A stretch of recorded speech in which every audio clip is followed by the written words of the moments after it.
মেঘনাথকে BJP প্রার্থী করতে হবে। ওয়েনাড়ে ভয়াবহ ধসে মৃত ৫। মীনাক্ষীর গাড়ি লক্ষ্য করে ডিম। জঙ্গিপুর পুরসভা হাতছাড়া তৃণমূলের। এক ঝলকে দেখে নেব শহরের আবহাওয়ার হালচাল কী রয়েছে। নমস্কার, খবর শুনছেন M2 নিউজ চ্যানেল থেকে। খবরের অশোক। খবরের শুরুতেই দেখে নেব আজকে শিরোনাম কী রয়েছে। বেলজিয়ামকে ৪-১ গোলে হারিয়ে শেষ আটে পৌঁছেছে ইউএসএ, এবার বিশ্বকাপ থেকে ছিটকে গেল। নাশকতার ছক, বানচাল, গ্রেপ্তার ৬ জঙ্গি। ৩৫টি আঘাত, যৌন নির্যাতন, বেঁচে ছিল জলে ফেলার সময়ও। ময়নাতদন্তের রিপোর্ট, গ্রেপ্তার আনন্দও।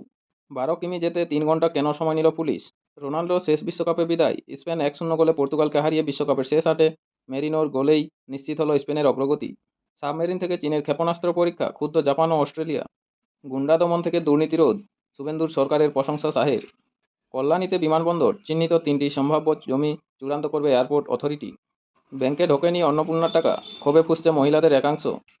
উত্তরবঙ্গে আজ থেকে ৯ জুলাই পর্যন্ত ভারী বৃষ্টির পূর্বাভাস দিল আবহাওয়া দপ্তর। বিষ্ণুপুরে মা আহার ক্যান্টিন চালু, ৫ টাকায় মাছ ভাত। ব্রিটিশ পার্লামেন্টে সম্মানিত হোমিওপ্যাথি চিকিৎসক চিন্ময়, গর্বিত রানাঘাটবাসীরা। মুম্বাইয়ের টানা বৃষ্টিতে জলমগ্ন রাস্তা ও রেল, বিমান পরিষেবা বিঘ্নিত, ১৩ জনের মৃত্যু হয়েছে। পরিস্থিতি মোকাবিলায় কাজ করছে উদ্ধারকারী দল। রাজ্যসভার ৩ আসনে পৃথক ভোট ২৪শে জুলাই। শ্রীলঙ্কার জেলে বন্দীদের মধ্যে ব্যাপক সংঘর্ষ, মৃত অন্তত ২৫ জন। রাশিয়ার ছোঁড়া ক্ষেপণাস্ত্র, ড্রোনের আঘাতে কাঁপল কিয়েভ, নিহত ১১ জন। তেহরানে আয়াতুল্লাহ খামেনেইয়ের শেষ যাত্রায় লাখ লাখ মানুষের গর্জন, আমেরিকার বিরুদ্ধে প্রতিশোধের স্লোগান। বিতর্ক বাড়তেই মুক্তির দুদিনের মধ্যে ওটিটি থেকে সরল শতলুজ। উত্তরবঙ্গ মেডিকেলে নষ্ট হচ্ছে কোটি টাকার চিকিৎসা সরঞ্জাম। নমস্কার, আপনারা এতক্ষণ শুনলেন সংবাদ শিরোনাম। আসবো বিস্তারিত খবরে। ওয়েনাড়ে ভয়াবহ ধসে মৃত ৫, ম্যানমেড বললেন মন্ত্রী। তিরুবনন্তপুরম, প্রকৃতির রোষে ঈশ্বরের আপন দেশ। এবারও ঘটনাস্থল ওয়েনাড়। প্রবল বৃষ্টির ভয়ে ভয়াবহ ধস, যার জেরে প্রাণ হারালেন অন্তত ৫ জন। জখম আরও অনেকে। যুদ্ধকালীন তৎপরতায় চলছে উদ্ধার কাজ। কাদামাটির স্তূপের নিচে আরও অনেক চাপা পড়েছেন বলে আশঙ্কা করা হচ্ছে। জানা গিয়েছে মাল্লাপুরাম ও ওয়েনাড় জেলাকে সংযোগকারী একটি টানেল তৈরির কাজ চলছিল। তার মধ্যে ঘটে গেল বিপর্যয়। মীনাক্ষী সেতুর কাছে ধস নামে। টানেল প্রজেক্টের সঙ্গে যুক্ত কর্মীরা সেখানে ছিলেন। ধসের ঘটনার পর মন্ত্রিসভার গুরুত্বপূর্ণ সদস্য টি সিদ্দিতের এর সঙ্গে কথা বলেন মুখ্যমন্ত্রী। উদ্ধার কাজে সমন্বয় করার নির্দেশ দেন। মুখ্যমন্ত্রীর কার্যালয় থেকে এক বিবৃতিতে জানানো হয়েছে যে শুল্কমন্ত্রী এপি অনিল কুমার এবং মন্ত্রী সিদ্দিকীকে অবিলম্বে ওয়েনাড়ে যাওয়ার নির্দেশ দেওয়া হয়েছে। এদিকে গোটা ঘটনাকে ম্যানমেড বললে মন্তব্য করছে কৃষিমন্ত্রী টি সিদ্দিক। সুড়ঙ্গ প্রকল্পের সঙ্গে জড়িত অবৈজ্ঞানিক বর্জ্য ফেলার পরিণতি হিসেবে উল্লেখ করেন তিনি। আগের সতর্কবার্তাগুলো শুনলে এই বিপর্যয় এড়ানো যেত। পরের খবরে আসবো। মেঘনাথকে বিজেপি প্রার্থী করতে হবে, পোস্টার পড়ল নন্দীগ্রাম তমলুক। নন্দীগ্রাম বিধানসভা উপনির্বাচনে বিজেপি নেতা মেঘনাথ পালকে প্রার্থী চেয়ে পোস্টার পড়ল। শহীদ পরিবারের নামে ওই পোস্টার পড়েছে। নন্দীগ্রামকে বদলে দেওয়া এবং উন্নত নন্দীগ্রাম গড়ার ডাক দিয়ে মেঘনাথ পালকে প্রার্থী হিসেবে নন্দীগ্রাম ২ নম্বর ব্লকের জানার বাজার এলাকায় পোস্টার সাঁটানো হয়েছে। আর এ নিয়ে সরগরম নন্দীগ্রাম। মেঘনাথবাবু বিজেপির জেলা সাধারণ সম্পাদক, পাশাপাশি তিনি মুখ্যমন্ত্রী শুভেন্দু অধিকারীর কাছের লোক হিসেবেই পরিচিত। যদিও নন্দীগ্রাম বিধানসভা উপনির্বাচনে বিজেপির সম্ভাব্য প্রার্থী হিসেবে জেলা বিজেপির সহসভাপতি অঞ্জন ভারতী, আরও এক সহসভাপতি পলয় পালের মতো নেতাদের নাম নিয়েও চর্চা চলছে। এই অবস্থায় মেঘনাথবাবুর নামে পোস্টার পড়ার ঘটনায় চাঞ্চল্য ছড়িয়েছে নন্দীগ্রামে। উপনির্বাচনে কে প্রার্থী হবেন তা ঠিক করবে দল। এ নিয়ে পোস্টার, সোশ্যাল মিডিয়ায় প্রচারের কোনো মূল্য নেই। দেখে নেব শহরের আবহাওয়ার হালচাল কী রয়েছে। উত্তরবঙ্গে আজ থেকে ৩ দিন ভারী বৃষ্টির পূর্বাভাস আবহাওয়া দপ্তরের। শিলিগুড়ি, উত্তরবঙ্গবাসীর জন্য স্বস্তির খবর শোনালো আবহাওয়া দপ্তর। আজ মঙ্গলবার থেকে ৯ জুলাই পর্যন্ত ভারী থেকে অতি ভারী বর্ষণের পূর্বাভাস দিল আলিপুর আবহাওয়া দপ্তর। দক্ষিণবঙ্গের বিভিন্ন জেলায় বৃষ্টি শুরু হলেও গত কয়েকদিন ধরে উত্তরবঙ্গের তীব্র গরম ও অস্বস্তিকর আবহাওয়ায় নাজেহাল সাধারণ মানুষ। চড়া রোদ ও ভ্যাপসা গরমে জনজীবন কার্যত বিপর্যস্ত হয়ে পড়েছে। বেলা বাড়ার সঙ্গে সঙ্গে তাপমাত্রা বাড়তেই রাস্তাঘাট ফাঁকা হয়ে যাচ্ছে। জরুরি প্রয়োজন ছাড়া মানুষ ঘর থেকে বের হচ্ছেন না। রোগ ব্যাধিও বাড়ছে। সোমবার দুপুরের পর থেকে শিলিগুড়ি সহ উত্তরবঙ্গের বিভিন্ন জেলায় আকাশে হঠাৎ মেঘ দেখা দিলেও তা স্থায়ী হয়নি। ফের রোদের তেজে বেড়েছে গরম। বৃষ্টির দেখা না মেলায় ফসলের ক্ষতির আশঙ্কা করছেন কৃষকরা। তবে আবহাওয়া দপ্তর স্বস্তির খবর দিয়েছে। আজ মঙ্গলবার থেকে বৃহস্পতিবার পর্যন্ত উত্তরবঙ্গে ভারী থেকে অতি ভারী বৃষ্টিপাতের সম্ভাবনা রয়েছে। দক্ষিণ ঝাড়খণ্ড ও সংলগ্ন উত্তর অভ্যন্তরীণ ওড়িশার উপর অবস্থানরত নিম্নচাপের প্রভাবে এবং বঙ্গোপসাগর থেকে প্রচুর জলীয় বাষ্প প্রবেশের সঙ্গে অনুকূল বায়ুপ্রবাহের জেরে বৃষ্টির পরিমাণ উল্লেখযোগ্যভাবে বাড়বে। আবহাওয়া দপ্তরের পূর্বাভাস অনুযায়ী উত্তরবঙ্গের কয়েকটি জেলায় 7 থেকে 20 সেন্টিমিটার পর্যন্ত ভারী থেকে অতি ভারী বৃষ্টিপাত হতে পারে। পাশাপাশি 1-2টি জায়গায় 20 সেন্টিমিটারের বেশি অতি প্রবল বৃষ্টির সম্ভাবনাও রয়েছে। ভারী বৃষ্টির জেরে নিচু এলাকায় জল জমা, পাহাড়ি এলাকায় ধস এবং নদ নদীর জলস্তর বৃদ্ধি পাওয়ার আশঙ্কা থাকায় প্রশাসনের পক্ষ থেকে প্রয়োজনীয় সতর্কতা অবলম্বনের পরামর্শ দেওয়া হয়েছে। নমস্কার, আপনারা খবর শুনছেন M2 নিউজ চ্যানেল থেকে। খবরের অংশ। আপনাদের সকলকেই বলা হচ্ছে, যারা নিয়মিত প্রতিদিন গুরুত্বপূর্ণ সঠিক খবরগুলো শুনতে চান, অবশ্যই আমাদের চ্যানেলটি সাবস্ক্রাইব করে রাখুন। খবরগুলো শুনতে যদি ভালো লেগে থাকে অবশ্যই একটি লাইক করে দেবেন। আপনাদের একটি লাইক আমাদের নতুন ভিডিও বানাতে অনুপ্রেরিত করে থাকে। ফিরে আসবো খবরে। টানা বৃষ্টিতে বিপর্যস্ত মুম্বাই। জলমগ্ন রাস্তা, বিঘ্ন রেল ও বিমান পরিষেবা। মুম্বাই, অবিরাম বৃষ্টি আর বজ্রপাত। বাণিজ্য নগরী মুম্বাইয়ের পাশাপাশি গোটা মহারাষ্ট্রেরই নানা জেলা জলমগ্ন। গত কয়েকদিনে রাজ্য জুড়ে বাজ ও বৃষ্টিতে 13 জনের মৃত্যু হয়েছে। সোমবার দুর্যোগ মোকাবিলা মন্ত্রী গিরিশ মহাজন বলেন, মুম্বাই এবং সংলগ্ন পালঘর ও রায়গড় জেলায় সবচেয়ে বেশি বৃষ্টি হয়েছে। গত 3-4 দিনের দুর্যোগপূর্ণ আবহাওয়ার জেরে অন্তত 13 জন প্রাণ হারিয়েছেন। আরও দুদিন ভারী বৃষ্টির পূর্বাভাস দিয়ে রবিবার ওই মুম্বাই জুড়ে লাল সতর্কতা জারি করে আবহাওয়া দপ্তর। জানা যাচ্ছে, মানখুর্দ এলাকায় বাড়ির ছাদ ভেঙে একই পরিবারের 6 জন প্রাণ হারান। এছাড়া মাথায় গাছ ভেঙে পড়ে গত দুদিনে 2 ব্যক্তির মৃত্যু হয়। বৃষ্টিতে শহরের নানা জায়গায় জল জমে স্বাভাবিক জনজীবন কার্যত বিপর্যস্ত। লোকাল ট্রেন ও বিমান পরিষেবা বিঘ্নিত হয়েছে। পরবর্তী খবরে যাব। শ্রীলঙ্কার জেলে বন্দীদের মধ্যে ব্যাপক সংঘর্ষ, মৃত অন্তত 25 জন। কলম্বো জেলে মাদক পাচারকে কেন্দ্র করে দীর্ঘদিনের ঝামেলা। রবিবার সন্ধ্যা থেকেই শ্রীলঙ্কার নেগম্বো সংশোধনাগারে পরিস্থিতি উত্তপ্ত হয়ে ওঠে। ভোররাতে তা ভয়াবহ আকার নিল। বন্দীদের 2 গোষ্ঠীর মধ্যে ব্যাপক সংঘর্ষ বাঁধে, চলল গুলিও। ঘটনায় রাত পর্যন্ত 25 জনের মৃত্যু হয়েছে। এদের মধ্যে 5 জন সংশোধনাগারের নিরাপত্তারক্ষী, বাকি 20 জন বন্দী। জখম শতাধিক। গুলিবিদ্ধ অবস্থায় হাসপাতালে মৃত্যুর সঙ্গে লড়ছে বেশ কয়েকজন। মৃতের সংখ্যা আরও বাড়তে পারে। সোমবার বেলার দিকে জেল কর্তৃপক্ষের তরফে জানানো হয়েছে, আপাতত পরিস্থিতি নিয়ন্ত্রণে এসেছে। ঘটনাস্থলে শ্রীলঙ্কা পুলিশের স্পেশাল টাস্কফোর্স মোতায়েন রয়েছে। কারা দপ্তরের মুখপাত্র এসি গজনায়ককে জানান, সোমবার ভোর রাতে বন্দীদের মধ্যে সকালের খাবার বিতরণের প্রস্তুতি নেওয়া হচ্ছিল। জেলের মেল ওয়ার্ডে হঠাৎই 2 গোষ্ঠীর মধ্যে গোলমাল বাঁধে। একে অন্যকে বেধড়ক মারধর করতে শুরু করে।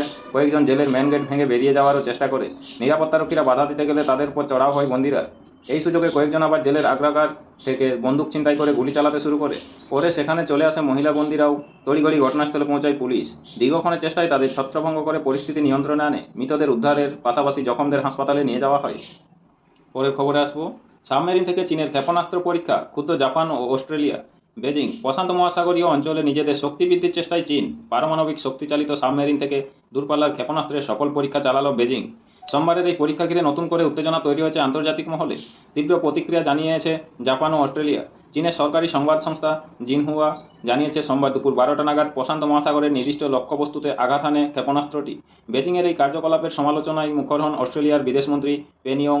তিনি বলেন, চীনের এই সামরিক আস্ফালন প্রশান্ত মহাসাগরীয় অঞ্চলে অস্থিরতা সৃষ্টি করছে। তাদের এই পদক্ষেপে ভুল বোঝাবুঝি সৃষ্টি করতে পারে। আমরা এই অঞ্চলকে শান্তিপূর্ণ দেখতে চাই। কিন্তু বেজিংয়ের পদক্ষেপ আর পরিপন্থী জাপানও এ ধরনের ক্ষেপণাস্ত্র পরীক্ষায় নিজেদের নিরাপত্তা বিঘ্নিত হওয়ার আশঙ্কা প্রকাশ করেছে।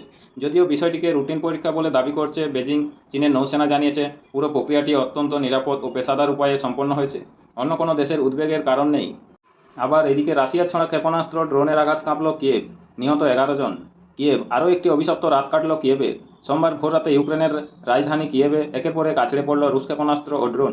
মৃত্যু হলো অন্তত 11 জনের, জখম 60। ধ্বংসস্তূপের নিচে আরও অনেকে চাপা পড়ে থাকতে পারে বলে আশঙ্কা। 1 মাসের মধ্যে এ নিয়ে তৃতীয়বার এ ধরনের বড়সড় হামলার মুখে পড়ল ইউক্রেন। ইউক্রেন সরকারের দাবি, মোট 29 মিসাইল এবং একাধিক ড্রোন নিয়ে হামলা চালানো হয়েছে। উদ্ধারকারী দল জানিয়েছে, রাজধানী শহরের মূলত 2টি সরকারি এলাকায় একাধিক বিল্ডিংকে নিশানা করে রুশ বাহিনী। একই সঙ্গে ইউক্রেনের এয়ার ডিফেন্স সিস্টেম ধসে পড়ার মতো ঘটনাও প্রকাশ্যে এসেছে। প্যাট্রিয়ট ইন্টারসেপ্টর ক্ষেপণাস্ত্র না থাকায় কোনো প্রতিরোধই গড়ে তুলতে পারেনি ইউক্রেন বাহিনী। বিষয়টি স্বীকার করে ইউক্রেনের বিমান বাহিনীর মুখপাত্র ইউরি ইহনাত বলেন, আমাদের আকাশ প্রতিরোধ ব্যবস্থার তীব্র ঘাটতি রয়েছে, তারই সুযোগ নিচ্ছে রাশিয়া। প্রেসিডেন্ট জেলেনস্কির গলাতেও হতাশার সুর। মঙ্গলবার তুরস্কের আঙ্কারায় ন্যাটো শীর্ষ সম্মেলনে যোগ দেওয়ার আগে বলেন, ড্রোন ও ক্রুজ মিসাইল হামলা সফলভাবে প্রতিরোধ করছে আমাদের সেনা, কিন্তু ব্যালিস্টিক ক্ষেপণাস্ত্র হামলা ঠেকানোর মতো প্রতিরক্ষা ব্যবস্থা আমাদের হাতে নেই। যদিও মস্কোর দাবি, কিয়েভের অস্ত্র ও ড্রোন তৈরি এবং সামরিক সরঞ্জাম মেরামতির কারখানা লক্ষ্য করেই হামলা চালানো হয়েছে। গত বৃহস্পতিবার রুশ হামলায় 31 জনের প্রাণ কেড়েছিল। নমস্কার, আপনারা খবর শুনছেন টুডে নিউজ চ্যানেল থেকে। খবরের শো আপনাদের সকলকেই বলা হচ্ছে, যারা নিয়মিত প্রতিদিন গুরুত্বপূর্ণ সঠিক খবরগুলো শুনতে চান, অবশ্যই আমাদের চ্যানেলটি সাবস্ক্রাইব করে রাখুন। খবরগুলো শুনতে যদি ভালো লেগে থাকে, অবশ্যই একটি লাইক করে দেবেন। আপনাদের একটি লাইক আমাদের নতুন ভিডিও বানাতে অনুপ্রেরিত করে থাকে। ফিরে আসবো খবরে। উত্তরবঙ্গ মেডিকেলে নষ্ট হচ্ছে কোটি টাকার চিকিৎসার সরঞ্জাম। শিলিগুড়ি উত্তরবঙ্গ মেডিকেল কলেজ হাসপাতালে সুপার স্পেশালিটি ব্লক এখনও পূর্ণাঙ্গভাবে চালু হয়নি। ফলে কোটি কোটি টাকার অত্যাধুনিক চিকিৎসা সরঞ্জাম দীর্ঘদিন ধরে অব্যবহৃত অবস্থায় পড়ে রয়েছে। হাসপাতাল সূত্রে জানা গিয়েছে, মোট 65টি চিকিৎসা সরঞ্জাম আসার কথা থাকলেও এখনও 15টি গুরুত্বপূর্ণ যন্ত্র পৌঁছায়নি। এর মধ্যে ক্যাথল্যাব বা হার্ট লং মেশিন অন্যতম। ফলে এনজিওগ্রাম, এনজিওপ্লাস্টি, ওপেন হার্ট সার্জারির মতো গুরুত্বপূর্ণ পরিষেবা চালু করা সম্ভব হচ্ছে না। এতে এই দুটি চিকিৎসা সরঞ্জামের সঙ্গে সংশ্লিষ্ট আরও বেশ কয়েকটি যন্ত্র ব্যবহার করা যাচ্ছে না।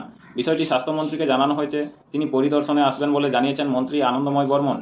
চিকিৎসকদের একাংশের অভিযোগ, চক্ষু, ইউরোলজি, নেফ্রোলজি ও জেনারেল সার্জারি সহ একাধিক বিভাগের আধুনিক সরঞ্জাম প্রায় 5 বছরেরও বেশি দিন ধরে বাক্সবন্দি অবস্থায় পড়ে রয়েছে।